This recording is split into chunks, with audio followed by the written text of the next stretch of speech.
সেনাবাহিনী, RAB, police, BGB, মাস্তান বাহিনী, এত কিছু নিয়ে গিয়েও আর লোক পাওয়া যাচ্ছে না।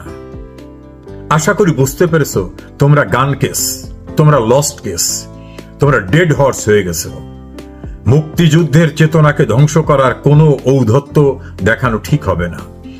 এই সংবিধান দেশের সর্বোচ্চ আইন। এই সংবিধানকে ধ্বংস করার চেষ্টা করা রাষ্ট্রদ্রোহিতা। ইতোমধ্যে যে অপরাধ তোমরা করেছো সেই অপরাধের বিচার তোমাদের হবে।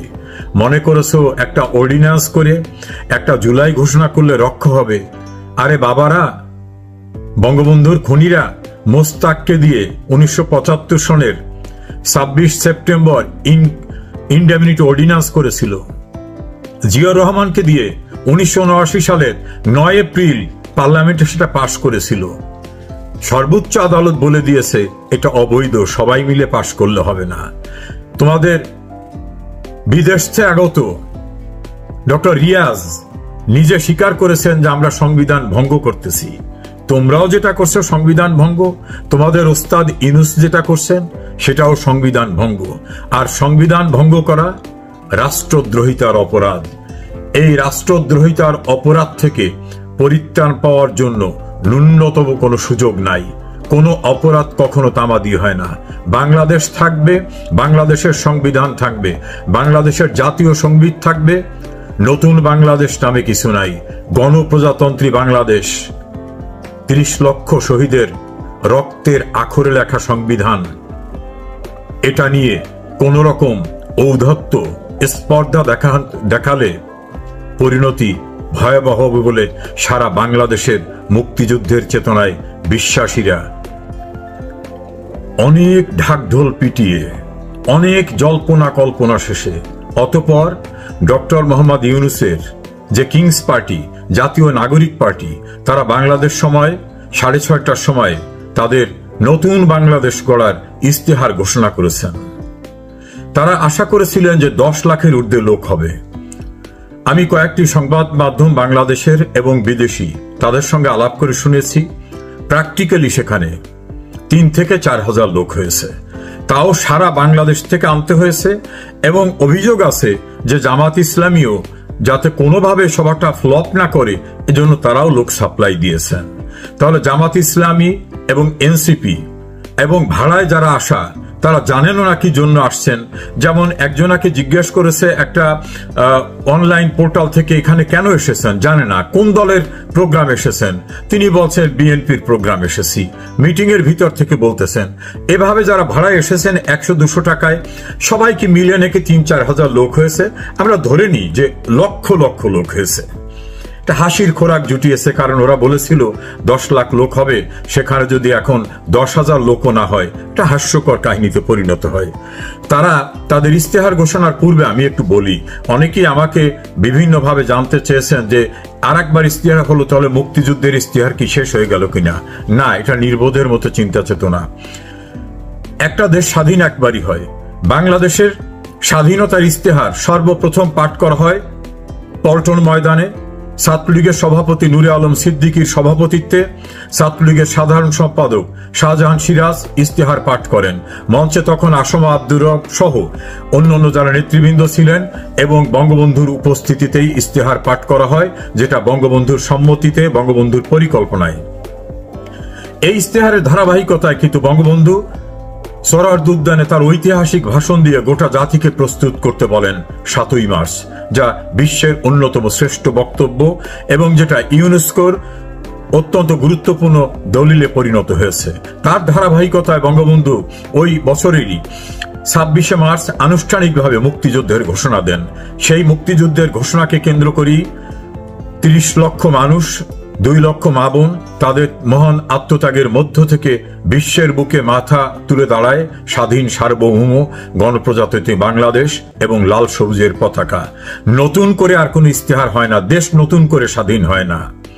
এখন এরা যারা বলছে যে এই সংবিধান রাখবে না, আমি চ্যালেঞ্জ করে বলছি সংবিধান সম্পর্কে কোনো জ্ঞান তাদের আছে কিনা, সংবিধানের ফান্ডামেন্টাল স্ট্রাকচার সম্পর্কে জানে কিনা।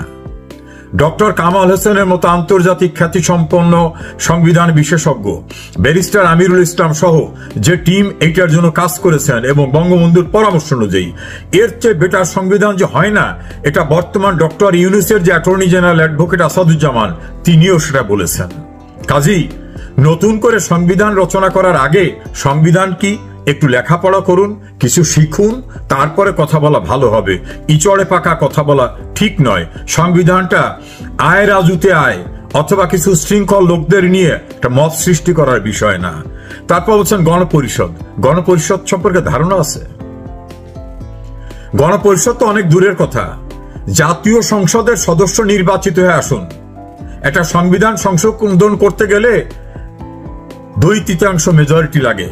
তারপরেও সংবিধানের যে ফান্ডামেন্টাল স্ট্রাকচার এটা কেউ চেঞ্জ করতে পারবে না। আগে আসুন, ইউনিয়নের চেয়ারম্যান, উপজেলা চেয়ারম্যান, পৌরসভার এসব কিছু হন বা পার্লামেন্টের সদস্য হন। পার্লামেন্টে এসে তারপরে কথা বলুন। নির্বোধের মতো এমন কিছু বলবেন না যেটা মানুষ ধরে নেবে হাস্যকর। জুলাই হত্যাকাণ্ডের বিচার করবে, এটা তো স্বাভাবিক, আমরাও চাই বিচার হোক। কারণ জুলাইতে রাষ্ট্রীয় দায়িত্বরত পুলিশদের যে নির্মমভাবে হত্যা করা হয়েছে এবং স্বীকারোক্তি আছে যে আমরাই পুলিশদের মেরেছি, যারা রাষ্ট্রীয় দায়িত্বে ছিল তাদেরকে মারা এবং তাদেরকে ভয়ঙ্কর পরিস্থিতির ভিতর ফেলা, এই সমস্ত ঘটনার বিচার টুডে অর টুমরো হবে। ডক্টর ইউনূস নিজেরই কোনো বৈধতা নাই, তার আইনগত কোনো ভিত্তি নাই। তিনি যদি বলেন যে পুলিশ হত্যার বিচার হবে না, যারা রাষ্ট্রীয় দায়িত্বে ছিল তাদের হত্যার বিচার হবে না, এটা হয় না। বঙ্গবন্ধুর খুনিদের রক্ষা করার জন্য পার্লামেন্টে বিল হয়েছিল, সেই বিল পাশ হয়েছিল, পাশ হওয়ার পরে রক্ষা হয়নি। কাজী এই চিন্তা করবেন না। জুলাই হত্যার বিচার অবশ্যই হবে। যারা মারা গেছে, কারা কি কারণে মারা গেছে, সবটারই বিচার হবে। নির্বাচন কমিশন আইন সংস্কার করবেন। হ্যাঁ, সেখানে তো ওই যে একজন পণ্ডিত আছেন আমাদের বদিউল আলম মজুমদার, তাকে দিয়ে আপনারাই তো কমিশন করেছেন, এটা করেন না কেন? আরে ভাইরে, আইন করতে গেলে পার্লামেন্ট লাগে, আগে পার্লামেন্টে যেতে হবে। এই অনির্বাচিত ক্ষমতা দখল করা ব্যক্তিরা এই কমিশন যাই করতেছেন, এই কমিশন করার এখতিয়ারই তাদের নাই। তারপর আমি ধরে নিলাম যে তারা কি অশ্বডিম্ব তারা পারে, আমরা সেটা দেখার অপেক্ষায় আছি। সেবামূলক সরকারি প্রতিষ্ঠান করা হবে, দুর্নীতি দূর করা হবে। আপনারা বোধহয় জানেন না গভর্নমেন্টের স্ট্রাকচার। সরকারি প্রতিটি অফিসই সেবামূলক প্রতিষ্ঠান, আপনারা জানেন না। যিনি পানি সাপ্লাই দেন, যিনি গ্যাস সাপ্লাই দেন, যিনি ট্যাক্স সাপ্লাই দেন, যিনি রাস্তা পরিষ্কার করেন, সমস্তটা কিন্তু রাষ্ট্রীয় প্রতিষ্ঠান, হচ্ছে মানুষের সেবার জন্য প্রতিষ্ঠান। কাজে নতুন করে আলাদা কোনো প্রতিষ্ঠান করার কিছু নাই। আর দুর্নীতি দূর করবেন বলছেন, এটার সঙ্গে আমি একমত। তবে জবাব দিতে হবে। আপনাদের কর্মীরা পরের বাড়িতে গিয়ে কোটি কোটি টাকা কিভাবে আনে? বসুন্ধরা গ্রুপ সহ বড় বড় গ্রুপের কাছ থেকে টাকা কারা আনে? কিভাবে রূপায়ণ গ্রুপের উপরে বিশাল ফ্ল্যাট দখল করে আপনারা কাজকর্ম করতেছেন?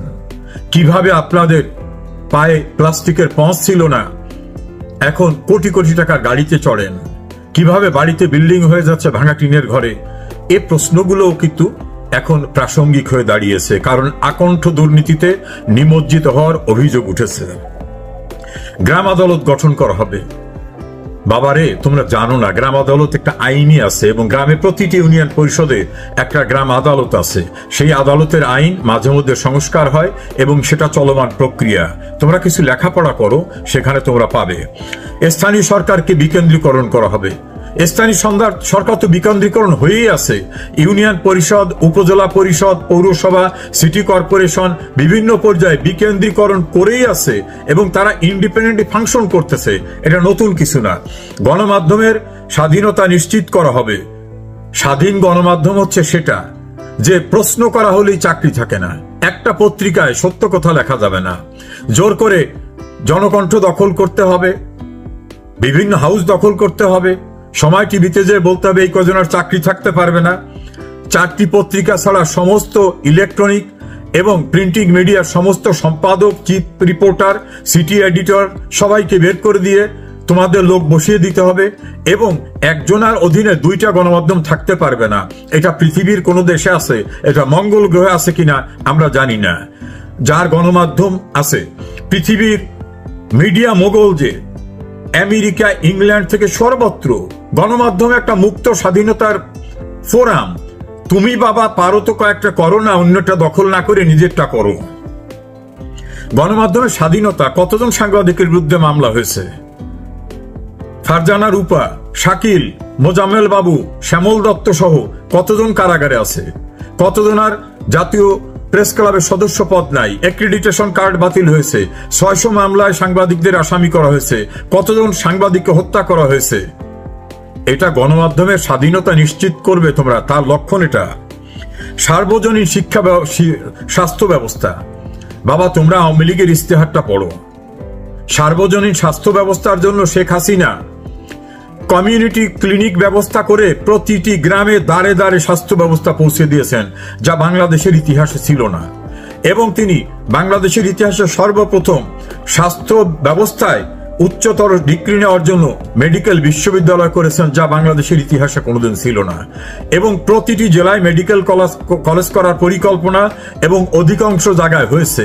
এই যে ডেভেলপমেন্ট তার সময় হয়েছে অন্য অন্য খাতে, সেটা আগে শেখো, সেটা জানো, তারপর তোমরা বলা উত্তম হবে। শিক্ষা খাতে ব্যয় বৃদ্ধি করা সহ অন্যান্য কথা বলা হয়েছে। শিক্ষা খাতটাকে তো ধ্বংস করে দেওয়া হয়েছে। ছাত্ররা মনে করে এখন অটোপাস, আমরা আন্দোলন করেছি, আমরা কোনো পরীক্ষা দিতে পারবো না। বিশ্ববিদ্যালয়ের ভাইস চ্যান্সেলরদের অপমান করে বের করে দেওয়া, শিক্ষকদের অপমান করে বের করে দেওয়া, স্কুল কলেজের শিক্ষকদের অন্যদেরকে বের করে দিয়ে মবের রাজত্ব কায়েম করে, এমনকি বার কাউন্সিলের টেকনিক্যাল এডুকেশন, সেখানেও পরীক্ষা ছাড়া পাশ করার মতো সিস্টেম চালু করা গেছে। কাজে শিক্ষা ব্যবস্থা চূড়ান্তভাবে তোমরা ধ্বংস করছো। যারা এখন ক্ষমতায় আছো তাদেরও নাকি অনেকের মাস্টার্স কমপ্লিট হয় নাই। কাজে শিক্ষা ব্যবস্থাটাকে তোমরা যেখানে নিয়ে গেছো, আমি জানি না সেখান থেকে আগামী নির্বাচনে যারাই ক্ষমতায় আসে না কেন তারা ফিরিয়ে আনতে পারবে কিনা, সেটাই আমার সংশয়। বিজ্ঞান ও প্রযুক্তি খাতে 50 বছর মেয়াদী পরিকল্পনা গ্রহণ করা হবে। তোমরা হয়তো জানো না, শেখ হাসিনা ডেল্টা প্ল্যান করে 100 বছর মেয়াদী পরিকল্পনা প্রণয়ন করে আসছেন এবং সেটা অ্যাপ্রুভড। এবং বাংলাদেশে তথ্য প্রযুক্তির যে বিস্তার ঘটেছে, প্রতিটি জেলায় তথ্য প্রযুক্তির ট্রেনিং সেন্টার থেকে শুরু করে প্রতিটি স্কুলে এই টেকনিক্যাল ল্যাবরেটরি দেওয়া হয়েছে। অর্থাৎ তৃণমূল থেকে শুরু করে তথ্য প্রযুক্তির শিক্ষা এবং তারা যাতে আত্মকর্মসংস্থানে ডেভেলপ করতে পারে নিজেদেরকে, সেই ব্যবস্থা করে রাখা হয়েছে। একটা বিপ্লব হয়ে গেছে তথ্য প্রযুক্তি, সেটা হয়তো তোমাদের ধারণাই নাই। সকল ধর্ম সম্প্রদায়ের জাতিগোষ্ঠী অধিকার নিশ্চিত করা হবে। চিন্ময় প্রভু কোথায় আছে? রংপুরে কিভাবে সাম্প্রদায়িক হামলা হয়েছে? সারা বাংলাদেশে ধর্মীয় সংখ্যালঘুরা কি অবস্থায় আছে?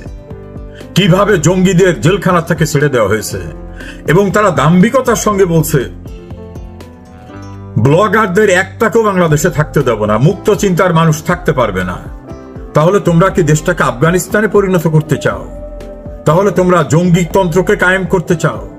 মানুষের সঙ্গে ভণ্ডামি করে লাভ নেই। নারীর নিরাপত্তা অধিকার নিশ্চিত করা হবে ইত্যাদি ইত্যাদি। 100 আসনে সরাসরি নারীর নিরাপত্তা এমন পর্যায়ে পৌঁছেছে যে তোমাদের নেত্রীরা নীলা ইসরাফিল, উমামা ফাতেমা, তোমাদের বাঁধন এবং তোমাদের আজকে চট্টগ্রাম আর এক নেত্রী, তারা তো বলতেছে যে তোমাদের যে নেতারা তাদের কাছেই তাদের সম্ভ্রম নিরাপদ না। একে একে সব নারী চলে যাচ্ছে। চট্টগ্রামে তোমাদের নেত্রী আজকে বড় ধরনের ভিডিও করে বলছেন যে তোমাদের হাতেই এখন তাদের সম্ভ্রম নিরাপদ না।